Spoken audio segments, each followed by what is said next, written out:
on this platform for general awareness and daily current affairs. CGTMSE के scheme को first Republic bank INS मगर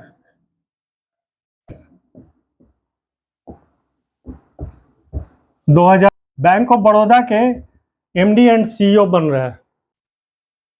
Hello and welcome once again on this platform for general awareness and daily current affairs. I am extremely sorry कि इधर इस last week में 2-3 दिन हम आपके साथ जुड़ नहीं पाए क्योंकि कुछ प्रीऑक्यूपेशन था. बट डोंट वरी, हम ये जितने भी टॉपिक्स छूटे हैं ये आपके अगले 2-3 क्लासेस में हम कवर कर लेंगे. और हाँ, एक और इम्पॉर्टेंट न्यूज़ कि हम आपके लिए इंग्लिश, क्वांटिटेटिव और रीजनिंग इसके क्लासेस भी जल्द लेकर आ रहे हैं. आज शुरू करते हैं फिर से करंट अफेयर्स. अभी हाल में कुछ जो इम्पोर्टेंट न्यूज आए थे उनमें एक न्यूज था कि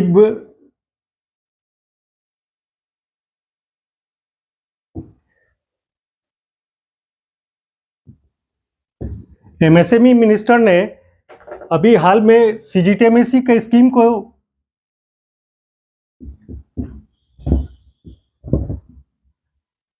रिवैम्प किया है, इसको लॉन्च किया है. तो ये CGTMSE है क्या? Credit guarantee fund trust for micro and small enterprises. ये इसलिए इस्टेब्लिश किया गया था सन 2000 में कि जब आप बैंक जाते होंगे कोई लोन लेने के लिए, बिजनेस के लिए, तो आप पाइएगा कि आपसे सिक्योरिटी मांगा जाता है नॉर्मली. तो सिक्योरिटी नहीं रहने के कारण बहुत को लोन नहीं मिल पाता था. तो इसके लिए गवर्नमेंट ने शुरू किया है कोलैटरल फ्री, माने सिक्योरिटी नहीं देना पड़े उस तरह का स्कीम. तो अभी अगर आप बैंक जाएंगे बिजनेस के लिए लोन लेने के लिए तो आपके पास दो ऑप्शंस रहते हैं, या तो आप सिक्योरिटी दीजिए या न दीजिए. सिक्योरिटी अगर आप देते हैं तो ठीक है, और अगर नहीं देते हैं तो आपको CGTMSE में भी लोन देने का ऑफर दिया जाता है. इसमें होता क्या है कि आपको नॉर्मली 1 से 2% प्रोसेसिंग चार्ज लगता है और इसमें रेट ऑफ इंटरेस्ट थोड़ा सा ज़्यादा होता है. तो इसमें लेकिन सबसे बड़ा एडवांटेज है कि आपको सिक्योरिटी नहीं देनी पड़ रही है और 2 करोड़ तक का लोन MSME के लिए आपको मिल जाएगा ये. तो अभी गवर्नमेंट ने इसको रिवैम्प किया है. और CGTMSE जो बना था उसमें 2000 में जब बनाया गया था तो इसका पर्पस ये था कि एक कोलैटरल फ्री लोन दिया जाए. कैसे दिया जाए इसको? तो इसमें होता क्या है कि इसका जैसे नाम से स्पष्ट है कि ये फंड है. तो इस फंड को जो कॉर्पस होता है उसमें 4:1 का रेशियो गवर्नमेंट ऑफ इंडिया और SIDBI का रहता है.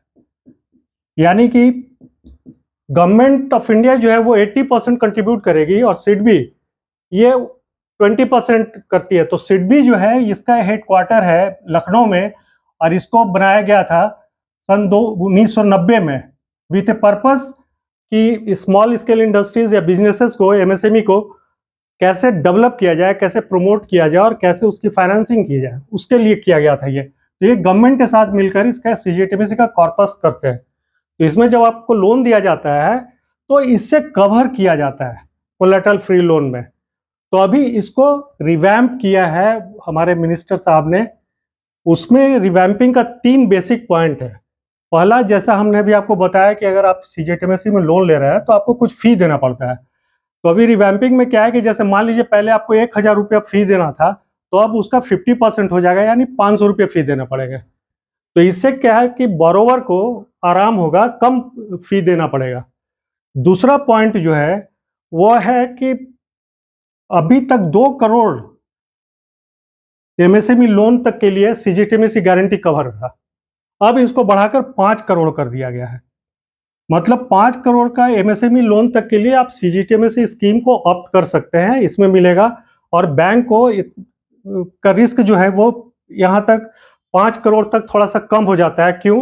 कि इसमें जब क्लेम किया जाता है, मान लीजिए लोन लिया और लोन डिफॉल्ट हो गया, उसका रिपेमेंट नहीं आ रहा है, तो बैंक क्या करती है, CGTMSE के पास क्लेम फाइल करती है. तो जितना भी आउटस्टैंडिंग है उसका 60, 70, 80% तक जो भी है, डिपेंडिंग अपॉन डिफरेंट फैक्टर्स, वो बैंक को ये CGTMSE पेमेंट कर देती है. तो ये जब 2 करोड़ से 5 करोड़ हो जाएगा तो बैंक का कवरेज ज़्यादा हो जाएगा. और तीसरा चीज़ है कि जब CGTMSE के पास क्लेम फाइल किया जाता है तो उसके पहले कुछ प्री रिक्विजिट्स या टर्म्स एंड कंडीशन होते हैं. उसमें एक कंडीशन ये है कि आपको लीगल रिकोर्स यानी कि केस फाइल कर देना है बोरोवर पर.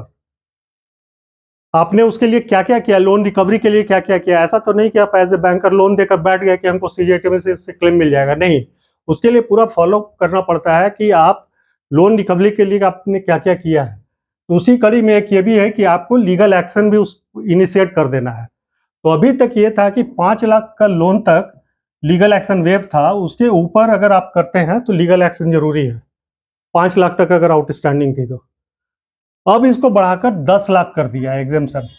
मतलब 10 लाख तक का लोन जो है उसको सीजीटीएमएसी में अगर आप क्लेम कर रहे हैं तो आपको लीगल केसेस जो है वो पहले से फाइल करने की जरूरत नहीं है। तो इससे क्या होता है कि लीगल आप प्रोसीजर में जाते जब है तो फी देना पड़ता है, टाइम टेकिंग है, ये सब इशू होता है। तो इससे भी बोरोवर को और बैंक दोनों को फायदा होगा। तो ये सीजीटीएमएसी की हुई बात, रिवैम्पिंग ऑफ सीजीटीएमएसी। एक दूसरे टॉपिक को लेते हैं। अभी हाल में अमेरिका की 2 बैंक फेल कर गई, उसके बारे में हमने पिछले क्लासेस में बताया था। अभी फर्स्ट रिपब्लिक बैंक,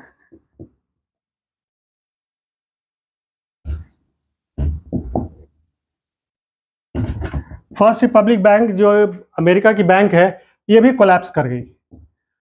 तो इसका कोलैप्स करने के पीछे कारण क्या हुआ कि जैसे रन ऑन द बैंक हमने उस दिन भी बताया था कि जब वो पहली दोनों बैंक, सिलिकॉन वैली बैंक और ये सिग्नेचर बैंक जब शट डाउन हो गई तो लोगों का विश्वास क्या होता है कि बैंक से थोड़ा सा टूटने लगता है कि भाई हमारा डिपॉजिट है वहाँ, पता नहीं हमारे दूसरे बैंक में डिपॉजिट है, उसका भी यही हाल होगा। तो आप क्या करते हैं कि अगर आपके बगल में कोई बैंक डूब रही है तो आपका दूसरे ब्रांच में भी कहीं एक अकाउंट है दूसरे बैंक में, तो आप उसके पास चले जाते हैं पैसा निकालने के लिए कि भाई हमको भी जल्दी से पैसा दे दो, कहीं बैंक डूब नहीं जाए, हमारा कल डिपॉजिट जो हमने किया वो मिले नहीं। तो वो दोनों बैंक डूबने के चलते अमेरिका में बहुत सारे बैंक्स में कस्टमर्स अपना डिपॉजिट निकालने के लिए दौड़ने लगे। उसमें इस बैंक से बहुत ज़्यादा डिपॉजिट निकल गया। बहुत ज़्यादा जब डिपॉजिट निकल गया तो क्या हुआ कि बैंक के पास लिक्विडिटी की कमी होती है, बैंक शट डाउन होने लगा, उसको दिक्कत होने लगी। तब ये बैंक जो है फाइनली, इसके 84 ब्रांचेस थे, 84 ब्रांचेस, इसको अभी JP Morgan chase and company, जो कि अमेरिका की एक बड़ी बैंकिंग चेन है, उसने इसको खरीद लिया। और खरीदने के बाद अब क्या होगा कि ये जो 84 ब्रांचेस इस बैंक के थे अब जेपी मॉर्गन बैंक कहलाएंगे। तो ये रिपलिंग इफेक्ट है कि एक बैंक फेल किया तो दूसरा उसका सिस्टमिक फेलियर इसको कहते हैं। एक और न्यूज अभी आया था, आईएनएस मगर,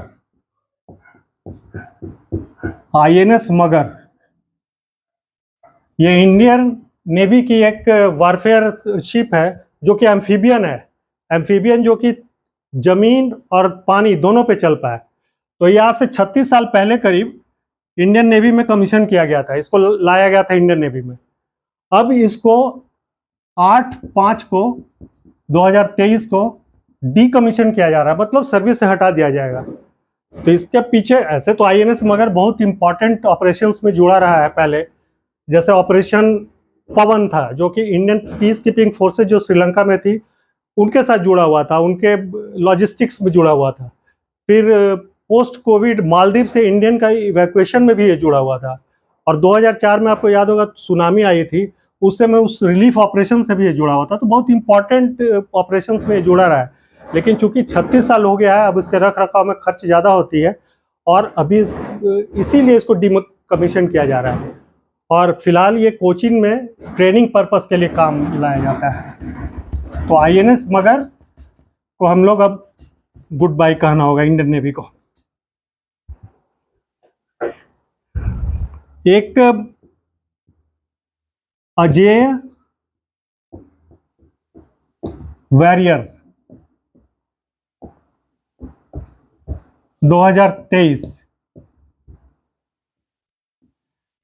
इसके बारे में आपने अभी पढ़ा होगा हाल में।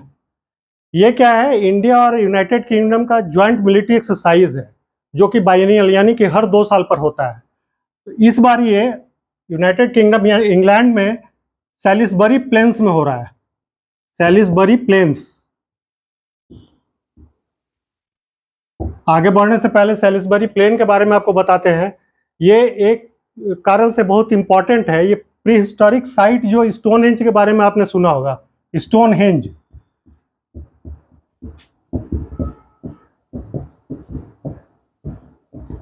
स्टोनहेंज साइट है प्री हिस्टोरिक, माने आज से 5000 साल 6000 साल पहले का है वो। तो वहाँ बड़े बड़े पत्थर के टुकड़े हैं और उसके ऊपर हॉरिजॉन्टल भी बड़े बड़े बीम लगाए गए पत्थर के। लोगों को ये समझ में नहीं आता है कि उतने पुराने समय में, जबकि इक्विपमेंट्स नहीं थे और किसी तरह के साधन नहीं थे, तो उतने भारी भारी 8-10 टन पत्थर, भारी पत्थर को उतना ऊपर उठा के रखा कैसे गया होगा। तो ये सैलिसबरी प्लेन इंग्लैंड में इसके लिए फेमस है। तो अभी जो एक्सरसाइज ज्वाइंट चल रही है वो वहीं चल रही है। इसके पहले चूंकि ये बाइएनियल है, तो 2021 में जो हुआ था वो इंडिया में हुआ था। ऑल्टरनेटली होता है, ये एक बार इंडिया में होगा, एक बार यूनाइटेड किंगडम में होगा। तो पिछली बार जो हुआ था यहाँ इंडिया में चौबतिया उत्तराखंड में हुआ था, चौबतिया उत्तराखंड। और ये यूनाइटेड, एक चीज और, यूनाइटेड किंगडम जो है, यूनाइटेड किंगडम, इसमें इंग्लैंड, वेल्स, स्कॉटलैंड और नॉर्दर्न आइलैंड आते हैं, इसीलिए इसको यूनाइटेड किंगडम कहा जाता है ज्वाइंटली। तो ये अजय वॉरियर, और इस बार का जो ऑपरेशन है, ज्वाइंट एक्सरसाइज है, इसमें इंडिया की तरफ से बिहार रेजिमेंट के सोल्जर्स हैं और यूनाइटेड किंगडम की तरफ से 2 रॉयल गोरखा राइफल्स वो पार्टिसिपेट कर रहे हैं। तो ये ऑपरेशन अजय वॉरियर 2023। अभी 2 बैंक्स में उसके चीफ एग्जीक्यूटिव नए आ रहे हैं। एक है मिस्टर देवदत्त चांद, ये बैंक ऑफ बड़ौदा के एमडी एंड सीईओ बन रहे हैं।